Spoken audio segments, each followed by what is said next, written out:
네, Recording in progress. 오늘은 레위기 20장 말씀을 마무리를 하려고 그러는데, 지난 시간에 20장 17절에서 21절까지 그 단락을 다 못 맞췄기 때문에 오늘 레위기 20장 17절에서 21절을 읽고 이어서 말씀을 나누도록 하겠습니다. 자, 자신의 성경책으로 레위기 20장 17절부터 21절까지 내가 가진 건 지금 회복력이니까 같이 읽습니다. 어떤 남자가 아버지의 딸이든 어머니의 딸이든 자기 누이를 취하여 그 여자의 하체를 보고, 이 보고 지난 시간 충분히 말씀드렸어요. 보고 드러내는 얘기를 하는 거예요. 그 여자도 그 남자의 하체를 보면 그것은 수치스러운 짓이다. 그들은 백성의 자녀들이 보는 앞에서 끊어지게 된다. 이제 형벌은 백성들이 보는 앞에서라고 그랬는데 백성 가운데에서, 백성 중에서 끊침을 당한다, 그런 말이에요. 그는 자기 누이의 하체를 드러낸 것이니 자기의 죄악을 짊어져야 한다. 어떤 남자가 생리 중인 여자와 잠자리하여 그 여자의 하체를 드러내면, 여기서는 본다고 하지 않고 드러낸다고 표현을 했어요.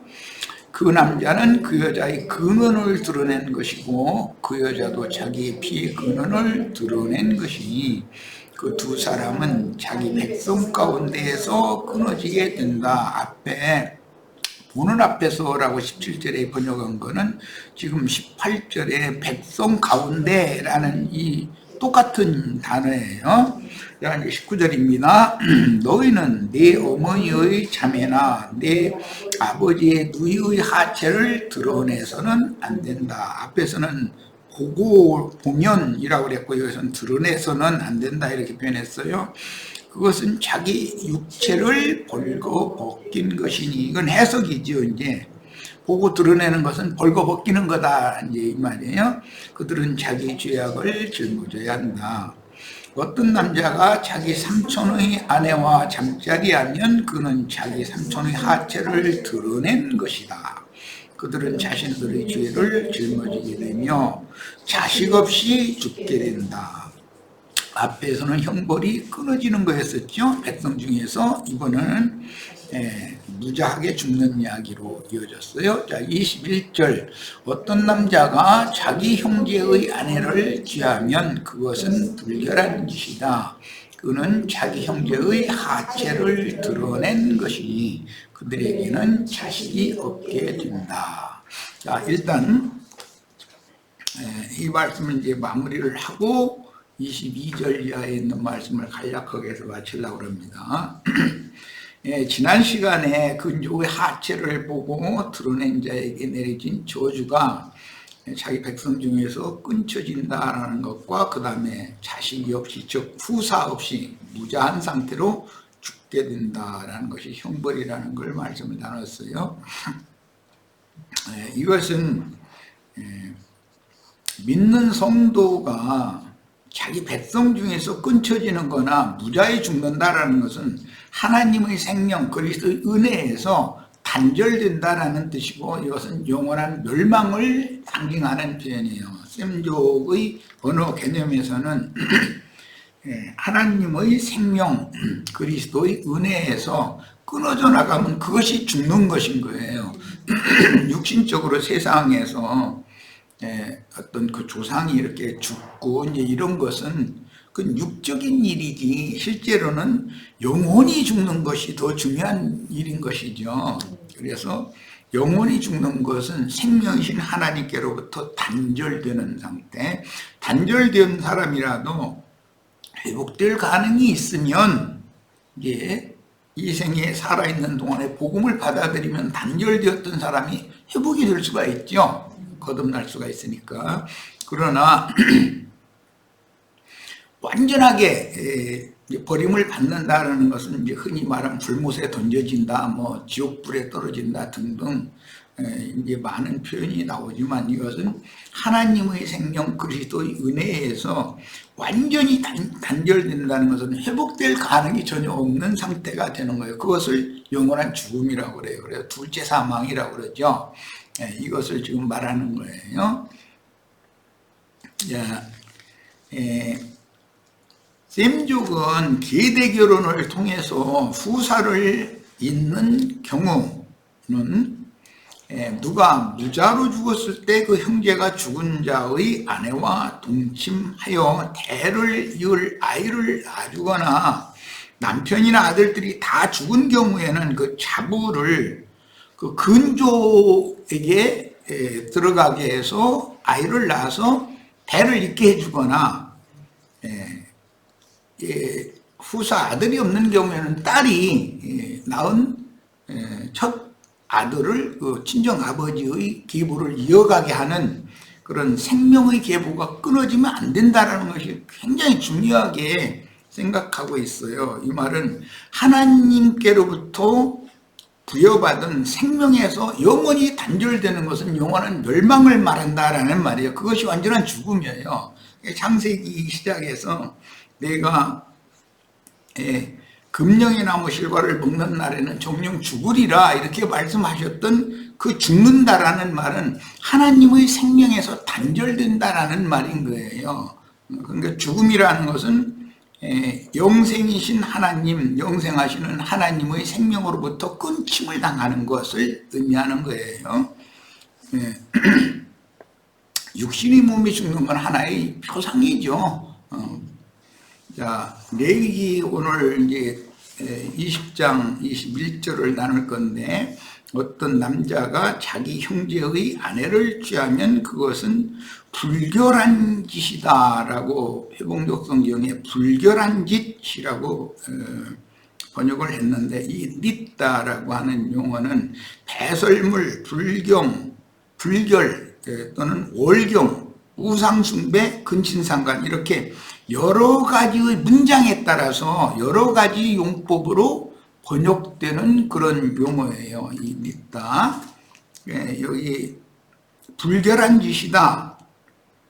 어떤 남자가 자기 형제의 아내를 취하면 그건 불결한 짓이다 이렇게 했는데, 이것은 문장에 따라서 배설물이라고도 번역하고 불결이라고도 번역하고 월경, 우상숭배, 근친상간 등등으로 문장에 따라서 번역이 될 수 있는 그런 용어예요.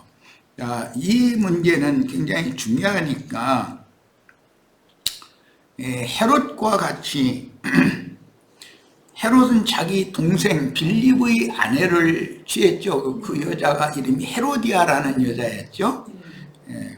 그것을 요한이 책망을 했기 때문에 그게 마땅치 않아 가지고 감옥에 가뒀다가 나중에 죽였죠.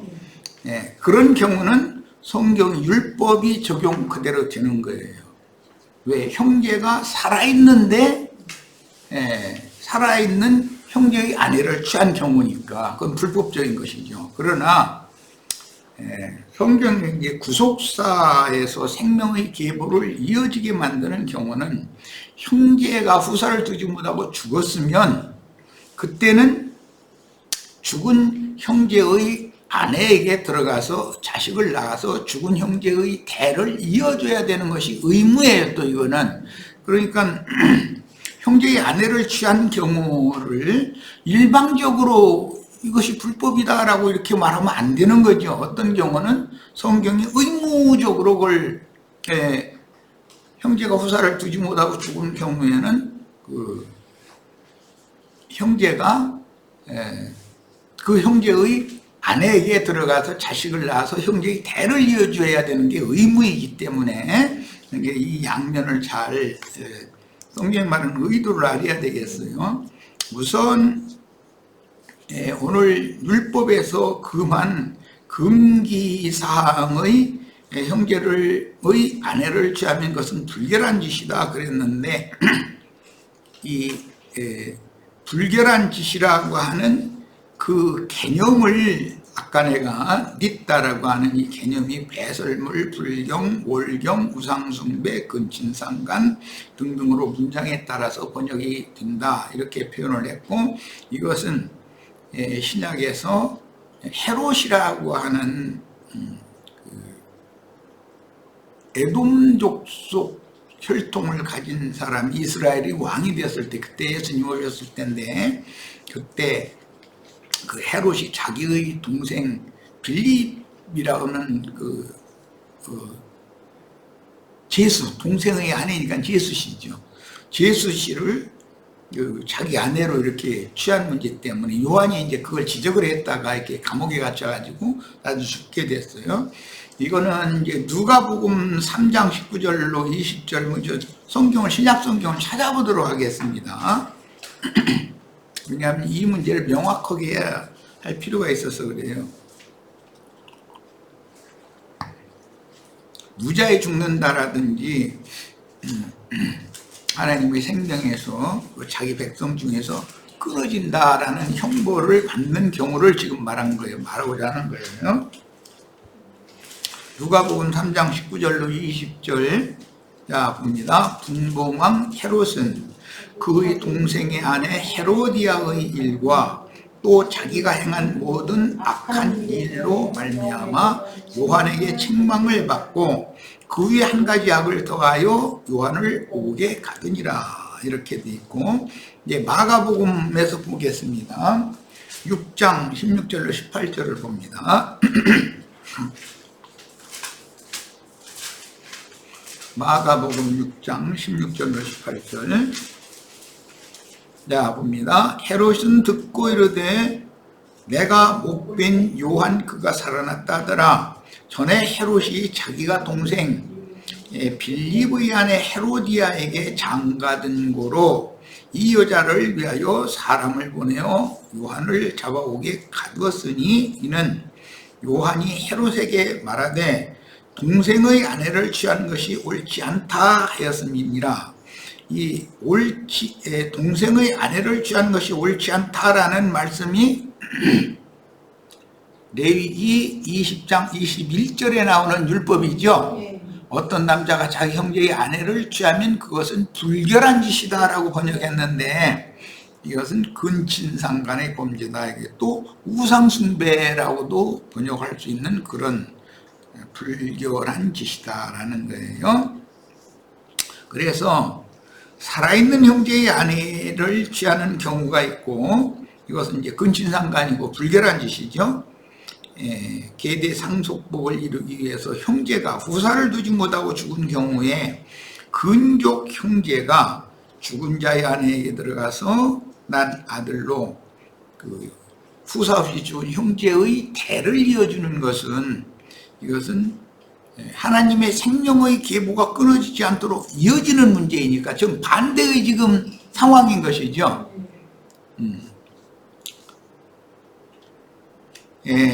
형제의 아내를 취한 경우는 생명의 계보가 끊어지는 것이고, 무작위에 죽거나 아니면 그 백성 중에서 끊어지는 거니까 계보가 끊김을 당하는 일이고,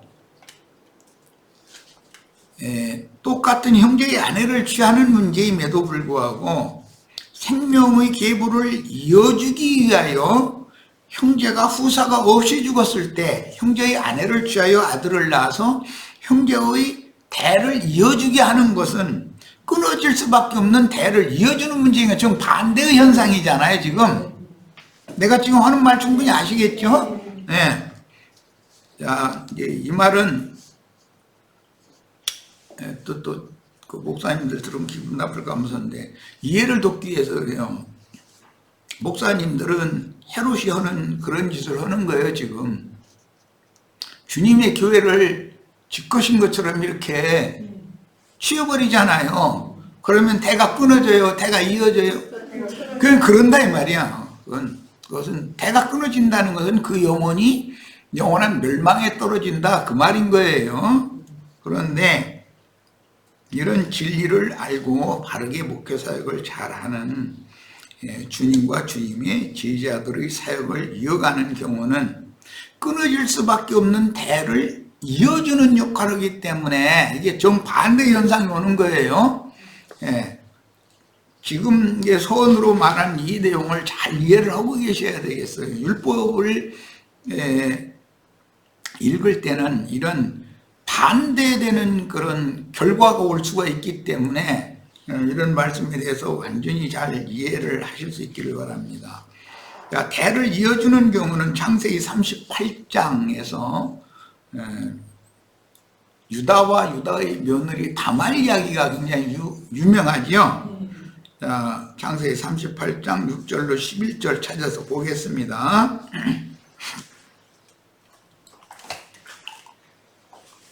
이방인들의 경우는 룻기에 말씀이 나와 있고, 유대인들의 경우에는 창세기 38장이 나와 있어요. 끊어질 수밖에 없는 대를 이어주는 경우에요. 그러니까 사역을 어떻게 하면 끊어질 수밖에 없는 형제의 대를 잇는 사역을 할 수 있고, 이 말은 예수 그리스도를 죽였다고 해서 생명의 계보가 끊어지면 안 되죠. 예수님 죽었어도 주님의 지휘자들이 교회를 맡아서 대대로 그 생명의 계보를 이어야 되는 문제인 거예요. 그 문제와 주님의 교회를 자기 아내로 취한 기독교계의 목회자들의 사역은 저 죽을 짓을 하는 거다. 쉽게 말하면 그 말이에요. 네. 진짜로 죽는 거예요. 그거는 영적으로 죽는 일이니까. 이런 말씀을 잘 깨닫고 완벽하게 이해가 됐다면 그렇게 세속교계에서 함부로 행하는 그런 목회, 즉 말하자면 노아의 때 하나님의 아들들이 사람의 딸들의 아름다움을 보고 자기가 좋아하는 모든 여자를 자기의 아내로 취했다. 그것은 그런 사람들은 열심히 사역을 했는데 목회 성공했다 소리를 들었는데 실제로는 영원한 멸망에 들어간다라는 경고예요. 그러니까 이런 말씀을 명확하게 이해를 하고 성경을 읽어야 돼요. 자, 창세기 38장 6절로 11절 자, 읽습니다. 유다가 장자 엘을 위하여 아내를 데려오니 그의 이름은 다말이더라. 유다의 장자 엘이 여호와가 보시기에 악함으로 여호와께서 그를 죽이신지라. 유다가 오난에게 이르되 네 형수에게로 들어가서 남편의 아우된 분분을 행하여 네 형을 위하여 희가 있게 하라. 이런 경우는 생명의 계보가 끊어지지 않도록 이어주는 경우를 말하니까 남자가 씨를 심는다는 이제 사역을 말씀을 이렇게 증거해서 사역을 하는 것을 상징하는 건데, 어떻게 사역을 하면 자기 몸만 기르는 사역을 하면 그는 이 생에서는 목회 성공했다 소리를 들을 수 있을지 모르지만 그 영혼은 하나님의 생명에서 영원히 단절된다. 영영한 불못에 떨어진다. 그 말인 거고, 지금 유다의 둘째 아들에게 그 엘 대신에 오난에게, 엘이 죽었기 때문에 수사를 뜨지 못하고 오난에게 네가 형수에게로 들어가서 그 남편의 아우된 분분을 행해서 내 형을 위하여 씨가 있게 해줘라. 이렇게 한 말씀은 생명의 계보를 이어주는 이야기죠. 이것은 지금 뭘 말한다? 사역을 어떻게 할 거냐 그 말이에요. 내가 자꾸 반복하지 않아도 이제 하나님의 말씀을 가지고 강대상에서 함부로 설교를 하고 함부로 행하면 안 되는 거예요. 그래서 성경에 그리스도의 몸을 세우는 사역이 있고 자기 몸만 기르는 자들의 사역이 있죠. 자기 몸만 기르는 자들은 발람들이고 니골라당들이다. 다 몰지각한 목자들이다. 물 없는 구름이고 뭐 열매 없는 가을나무고 뭐 등등 막 여러 가지 표현을 해놨어요. 야, 그런 목표를 하면 안 된다라는 거예요. 야, 9절입니다. 오난이 그 씨가 자기 것이 되지 않을 줄을 알므로, 그러니까 오난도 이 하나님의 법을 알고 있었다는 거죠. 형수에게 들어갔을 때 그의 형에게 씨를 주지 아니하려고 땅에 설정하며, 이 말씀이 나중에 이제 룻기에서도 재인용이 되는데, 보아스보다도 가까운 근족이 이 말씀 때문에 나의 기업에 손해가 있을까에 나는 무르지 못하겠다 나중에 이렇게 하는 말이 이 말씀에 근거한 말이거든요. 자, 여기서 이제 본문에서는 땅에 설정을 했다 이렇게 표현했는데, 그 일이 여호와가 보시기에 악함으로 여호와께서 그도 죽이셨다 그랬어요. 자, 땅에 설정했다라는 말은 지금 천국 농사를 하는 것에 대한 상징이기 때문에 천국의 씨를 개간하고 밭갈이를 하지 않은 그 땅의 길가에다가 이게 씨를 긋어버리면 공중에 나는 새들이 와서 다 먹어버린다고 그랬죠. 그렇게 이제 예수님은 이 말씀을 설명을 했어요. 그러니까 지금 모세오경에서 율법으로 말씀하신 이 말씀을 오늘 우리들은 영과 생명의 말씀으로 잘 소화하고 이해를 하셔야 돼. 그러니까 사람에게 전도를 할 때는 반드시 개간을 해야죠. 밭을 황폐화됐던 그 땅을 개간을 하고, 개간을 했을 동안에 돌만 갖다 돌만 주워내고 그냥 거기다 씨를 뿌려서 되는 게 아니잖아요. 밭을 갈아야지, 이제 갈아엎어야지. 그리고 흙을 고르게 한 다음에 하늘이 비를 내려주시면 그때 씨를 정성껏 이게 심어야 되는 것이거든. 농사 법칙이란 말이야, 이것이. 자, 그래서 개간도 하지 않고 밭갈이도 하지 않은 채로 길가에 씨를 뿌렸다라는 말은 그건 뭔 뜻이에요? 사람들을 많이 불러 모았는데 회개하고 돌이켜서 뉘우침이나 또는 주님의 받으심이 되지 않은 상태로 율법적인 설교를, 종교적인 설교를 무턱대고 해버리는 거고, 자기네 예배당에 나온 사람 구원받았다 이렇게 말하는 것은 말하자면은 개간도 하지 않고 밭갈이도 하지 않은 채로 길가에 지금 씨를 뿌리는 짓이죠. 이런 것은 창세기 38장에서는 오난이 그 형수에게 들어가서 그 씨가 자기의 것이 되지 않을 거라는 걸 알고 있었기 때문에 땅에다 설정했다 이제 이랬어요. 이것이 하나님이 보시기엔 너무 악한 짓이다라는 거예요. 그래서 그도 죽였다 하는 거예요. 자, 11절을 갑니다. 유다가 그 며느리 다말에게 이르되 수절하고 네 아버지 집에 있어 내 아들 셀라가 장성하기를 기다리라 하니, 남편 죽었고 시동생 첫째 죽었고 이제 막둥이 시동생 남은 거예요. 그런데 막둥이가 자랄 동안 너 친정에 가져 있어라 이제 이렇게 보냈다는 거죠 지금. 셀라도 그 형들 같이 죽을까 했냐면 유다가 지금 딴 생각이 들어온 거죠. 왜냐면 이 며느리가 이게 자기 자식 잡아먹는 년이요 이게 이상하게. 그러니까는 유다가 생각할 때 세 자식 다 이러면 안 되지 싶어가지고 셀라가 장성했는데도 며느리 오라고 불러야 되잖아요 당연히. 그걸 아는 거예요. 그것 때문에 다말이 시아버지가 언제 양털 깎으러 간다. 그곳이 어디였더라? 딥나.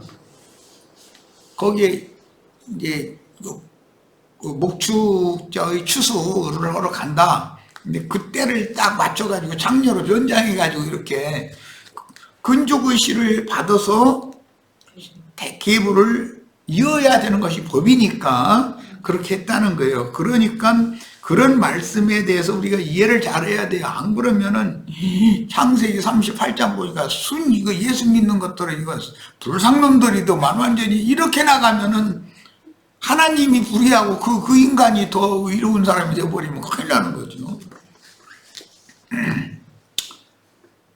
자, 형제가 후사를 두지 못하고 죽은 경우는 형제의 아내를 취하여 아들을 얻어 대를 잇게 하는 것이, 이것은 예수님이 육체로는 죽임을 당하시고 영으로는 살리심을 받아서 그 영을 받은 지휘자들이 주님께서 세운 교회를 대를 이어서 이렇게 오늘 우리에게까지 이 생명의 계보가 이어지는 것을 지금 말하는 거예요. 이 계보에 속한 사람들만 천국의 기업을 상속받을 수 있는 후사들이 되는 거다, 지금 이 얘기를 하려는 거예요.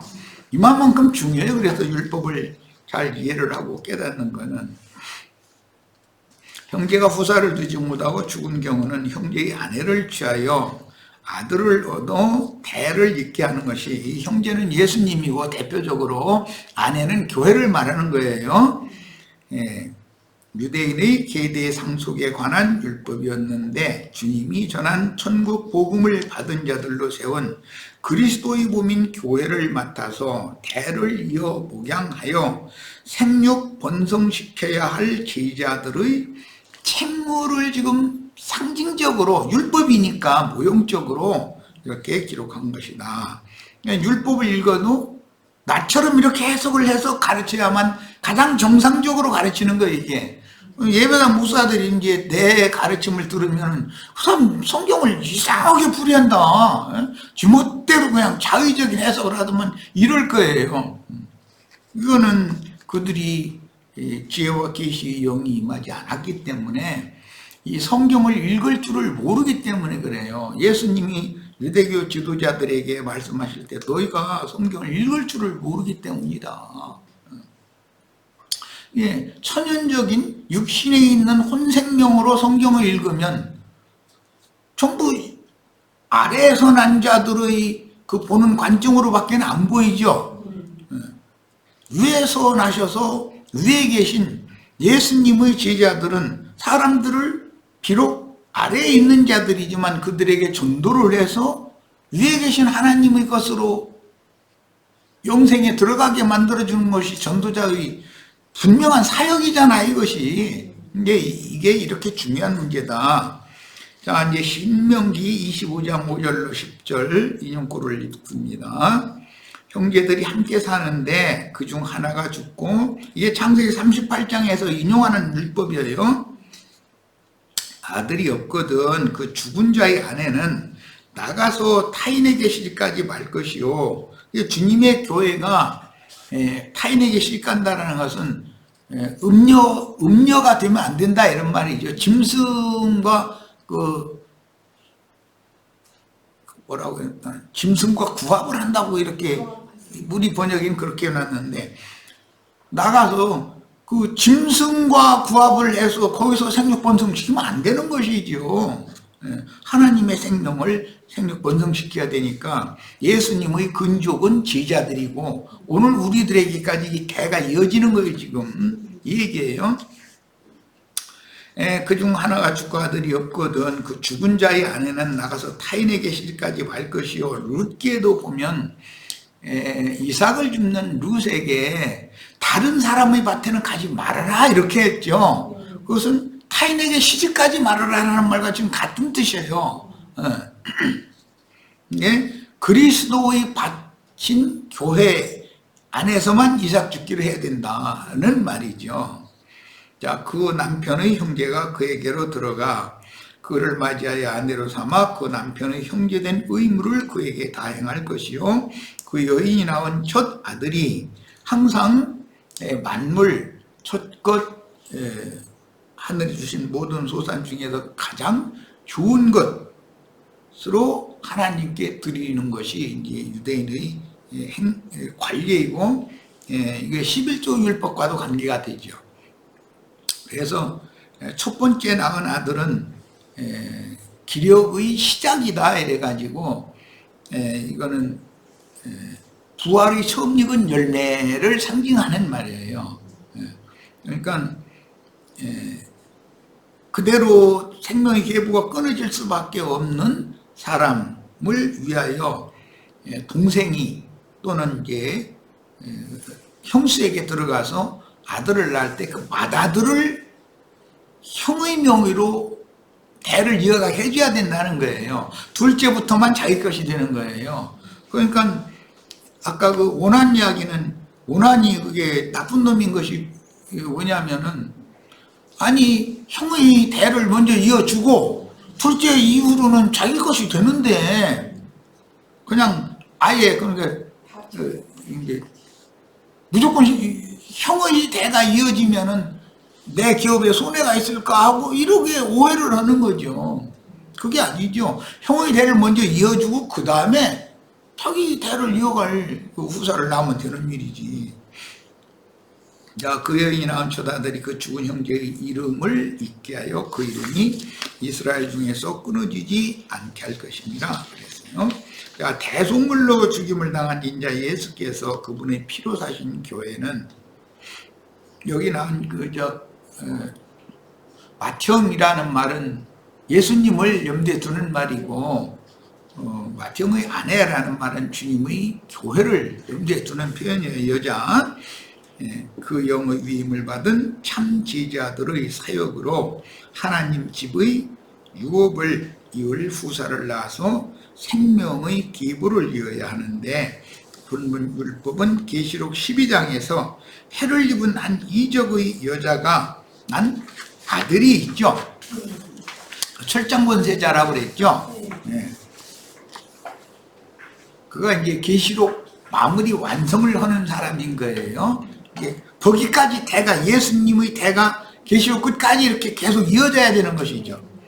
자, 7절, 그러나 그 사람이 만일 형제의 아내 맞이하기를 즐겨하지 아니하면, 이것은 보아스보다 더 가까운 근족이 이런 상태였었죠. 아까 창세기 38장에서는 오난이 그랬잖아요.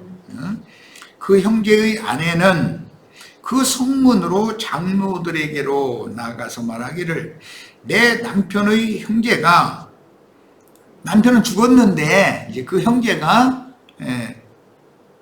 그 동생된 도리를 다 해야 되는데 그걸 지금 않는다라는 걸 장로들한테 가서 고해야 된다는 거예요. 내 남편의 형제가 그의 형제의 이름을 이스라엘 중에 잊기를 싫어하여, 이게 이제 계대 상속이라고 그러는 거예요. 남편의 형제된 의무를 내게 행하지 아니하나이다 할 것이요. 예, 교회는 이런 사명을 해야 된다는 거예요. 자, 그러면 이 말씀을 이제 이해를 돕기 위해서, 본문 말씀을 이루기 위해서 주님의 교회는 자기 몸만 기르는 세상 교계의 지도자들인 발람과 니골라당을 고발할 줄을 알아야 된다. 교회는 이런 문제에 대해서 이해가 없다 보면, 나도와 형제는 어떻게 말씀을 가르치는데 세상 교회를 그렇게 비판하고 세상 교회 목사님들을 그렇게 비판만 하느냐고, 이제 이렇게 오해해서 들으면 안 돼요. 교회는 예수님의 생명의 계보를 잇는 것을 싫어하고, 그건 하나의 반역이에요. 자기 몸을 세워가지고 자기 이름이 유명해지고 이제 이런 것만 추구하고, 사람끼리 영광을 주고받고 이런 것만 추구하고, 이런 사람들에 대해서 고발해야 된단 말이에요. 당연히 세상 교계에 사로잡힌 주님의 백성들을 불러내어 주님의 교회로 회복한, 하늘이 기록한 장자들의 교회로 인도하여 거기에서 뱀의 낯을 피하여 양육을 받아 온전케 된 의인의 영들로 신부의 성에 들어가는 권세를 얻게 해줄 의무가 있어요. 이게 주님의 제자들은 이런 의무가 있는 것이고, 주님의 제자들을 동역하는 교회는 이제 하늘에 기록한 장자들이 총회 교회 모입니다. 이제 이랬는데, 이 정결한 처녀 교회의 이 성도들의 교회는 이 일을 세속교계의 목회자들을 고발하고, 고발만 하는 게 아니에요. 8절 이하에 보면 얼굴에 침 뱉고 그 발에서 신발을 벗겨버려야 된다, 이제 이렇게 해놨어요. 자, 더 읽어 나가겠습니다. 그 성읍 장로들은 그를 불러다 말할 것이며, 그가 이미 정한 뜻대로 말하기를, 내가 그 여자를 맞이하기를 즐겨하지 아니하노라. 그러면 이 여자가 언금풍이나 잘 내고 뭐 세상에서 큰소리 치는 여자 같으면 이렇게 말하겠어요? 세리와 창기와 이제 그런 신분이니까 그 여자를 취하면 자기 체면도 깎일 뿐 아니라 자기 꼴이 말이 아니라고 생각하는 거예요. 그게 자기 기업에 손해가 있을 거라고 생각하는 거예요. 그러니까 나는 그 여자 맞이하기를 즐겨하지 않으라 그런다는 거예요. 그런데 예수님은 오셔서 이렇게 이스라엘의 이뤄진 양들인 세리, 창기, 버림받은 사람들, 이런 사람들을 찾아서 구원시키러 오셨잖아요. 응? 그렇게 그 여자를 맞이하기를 즐겨하지 아니하노라 하면 그의 형제의 아내가 장로들 앞에서 그에게 나가서 그의 발에서 신을 벗기고 그 얼굴에 침을 뱉으며 이르기를 그의 형제의 집 세우기를 즐겨하지 아니하는 자에게는 이같이 할 것이라 라고 광포를 해야 된다는 거예요. 형제 자매님들 이런 담대함이 다 있으셔야 되겠어요. 나 혼자 떠들으면 나만 나쁜 놈 되면 안 되잖아요. 같이 묶여서 죽어도 같이 죽고 살아도 같이 살아야지. 뭔 말인지 아시겠죠? 네. 그 여자 맞이하기를 즐겨하지 아니하노라 하면은 우리 형제 자매님들은 승질내야 돼 이제 가지고 그 발에서 신을 벗기고 그 얼굴에 침 뱉으며 이제 선포해야 되는데 그 형제의 집 세우기를 즐겨하지 아니하는 자에게는 이가 잘 것이라 라고 선포를 해야 된다는 거예요. 그냥 당연히 이걸 해야 돼요. 나 혼자만 맨날 떠들어오면 무슨 소용이 있어. 자, 본문의 율법을 실행하는 사명을 맡은 처녀 신부 교회는 주님의 아내 신분이니 세상 교계의 발람과 니골라 당의 얼굴에 침을 뱉으며 그들의 신을 벗겨서 거짓 목자 노릇을 하지 못하게 하는 사명을 수행하는 당연한 주님의 동역을 하다가 순교자로 데려감을 받아서 신부성의 혼인에 들어가야 합니다. 이 말은 이제 마음에 잘 뼛속에 새겨두셔야 돼요. 그냥 웃으면서 넘길 문제가 아니에요, 이거는.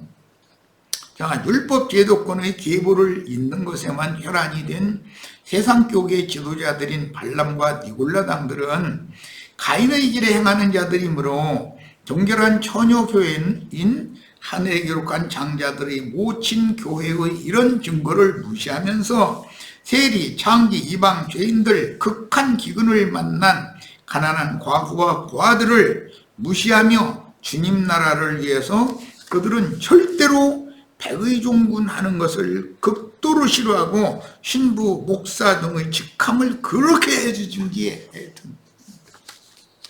말씀을 깨달은 사람, 이 사람이면 좀 알아들으려나 싶어서 이렇게 애써서 접근을 해보면은 그 목사라는 그 직함을 못 내려놔 가지고서는 그거 가지고선 일이 빙계 되는 소리 들어보면은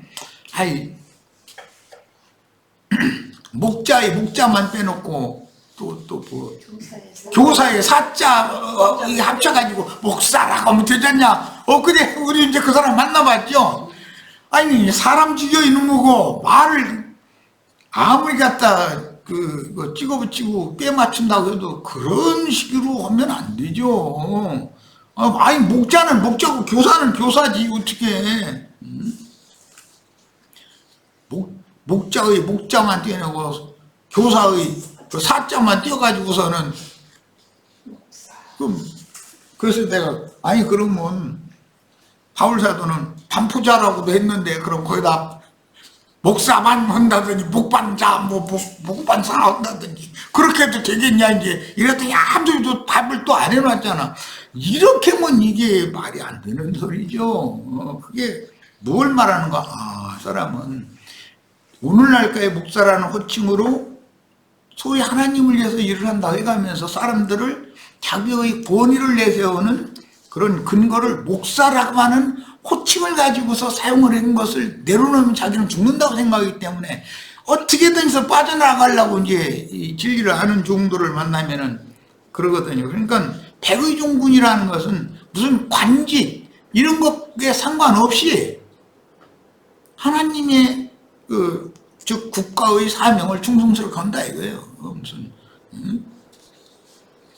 옛날에 이순신 장군이 그랬다는 거잖아요. 누군가 원균인가 뭐 누군가가 뭐 모함을 해가지고서 이렇게 관직에 이제 목을 쳐버리니까 그냥 아무 관직 없이 무슨 장순이 뭐 삼도수군 통제사니 뭐 이런 배설 없이 그냥 가서 봉사를 했다는 거예요. 이게 말하자면 오늘날로 이제 이런 걸 말하자면 평신도 사역을 했다 이 말이에요. 그게 그들은 너무 이게 안 맞는 거예요. 그들에게는. 자, 이제 10절 이스라엘 중에서 그 이름을 신벗김을 받은 자의 집이라 부를 것이니라 그랬어요. 자, 그러면 신을 벗김을 받았다라는 게 뭔 뜻이냐? 성경에 보면 거룩한 땅 하나님의 임재 앞에서 신을 벗으라고 그러죠. 모세도 그랬고 여호수아도 그랬잖아요. 네가 선 땅은 거룩한 땅이니 내 앞에서 넌 신을 벗어라 그랬잖아요. 그런 경우는 하나님이 지금 그 사람에게 사명을 맡겨서 보내려고 그러는 거예요. 그럼 옛날에 그 주인 앞에서 하인은 아무개야 내가 오늘 너를 어디로 보내려고 그런다. 그럼 이제 아브라함이 엘리에셀을 이삭의 그 아내를 취하도록 중매쟁이로 파송을 하잖아요. 그때 주인이 그 어떤 말씀의 분부를 하려고 이렇게 부르면 반드시 양손에다가 신발을 딱 벗어서 들고 이러고 귀를 이제 그 충성된 이제 종은 귀 구멍을 이렇게 송곳으로 귀 구멍 뚫게 돼 있죠. 해가지고 뚫린 귀로 자세히 듣는 거예요. 뭘 어떻게 하라고 하는지를. 이제 나는 너에게 이것을 부탁한다, 이것을 명령한다, 분부한다, 이제 이러면은 알았으면 정확하게 알았다고, 네, 알았습니다 하고서 뛰어가야 되고, 질문이 있으면 이런 경우는 만약에 엘리에스에 질문을 하죠.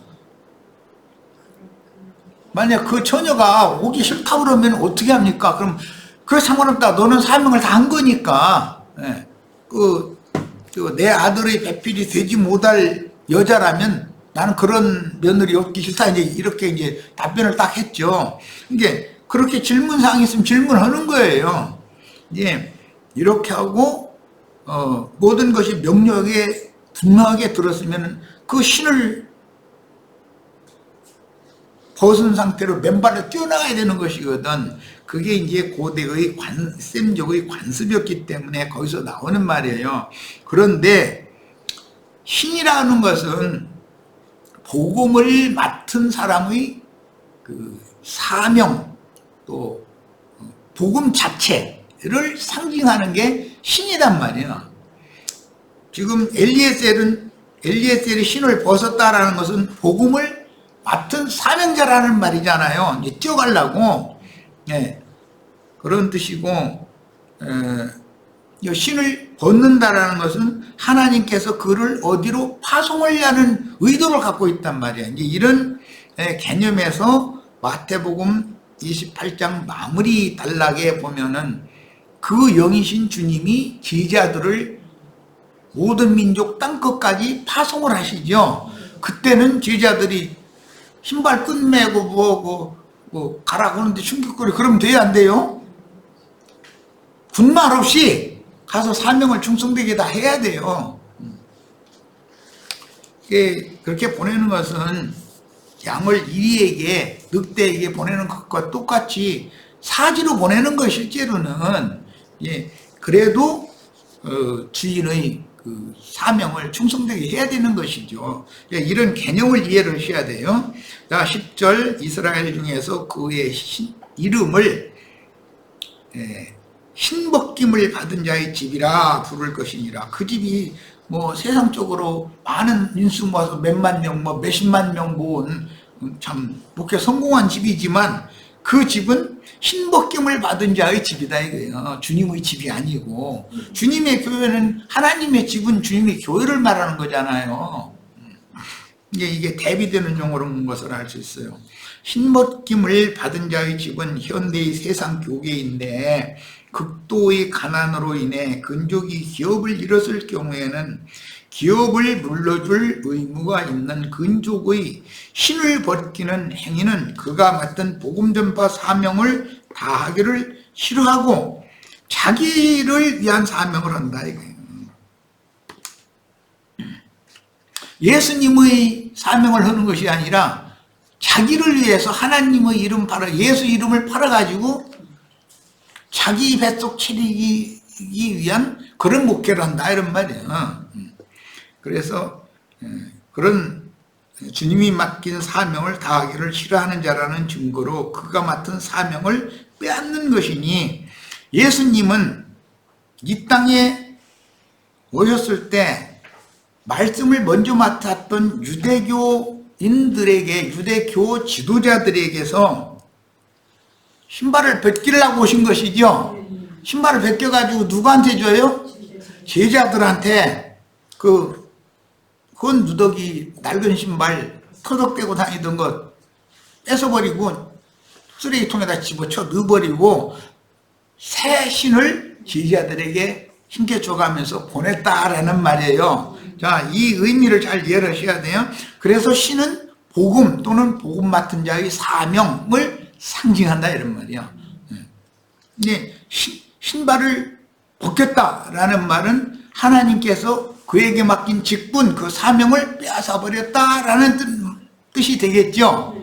이 말 충분히 이해하셨죠? 자, 로마서 15장. 이거 네, 뭐 시간이 다 됐으면 다음 시간에 좀 더 빨리 해야 되겠네. 자, 잠시 쉬었다가 이어가겠습니다.